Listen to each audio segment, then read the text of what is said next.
আজ আমরা আছি দর্শনা রেলগেট। দর্শনার এমন কিছু স্পট আছে যা বারবার দেখে আসতে মন চায়। এখানকার ওয়েদার গুলো আসলেই চমৎকার। অনেকদিন হলো কোথাও ঘুরতে যাওয়া হয় না, তো সেই সূত্র ধরে চলে আসলাম দর্শনা ঘুরতে। তো এখানে আসার পর মনটা ভালো হয়ে গেল। দর্শনা চুয়াডাঙ্গা জেলার একটি গুরুত্বপূর্ণ শহর এবং বন্দর নগরী। এটি চুয়াডাঙ্গা সদর থেকে প্রায় 14 কিলোমিটার পশ্চিমে এবং বাংলাদেশের অন্যতম প্রধান স্থল বন্দর হিসেবে পরিচিত।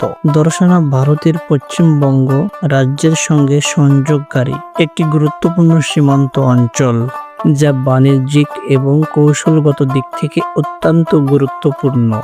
দর্শনা শুধুমাত্র চুয়াডাঙ্গার নয়, পুরো দেশের অর্থনৈতিক ও ঐতিহাসিক দিক থেকে গুরুত্বপূর্ণ একটি স্থান। তো বকাবকি না করে চলুন একটু ঘুরে দেখি।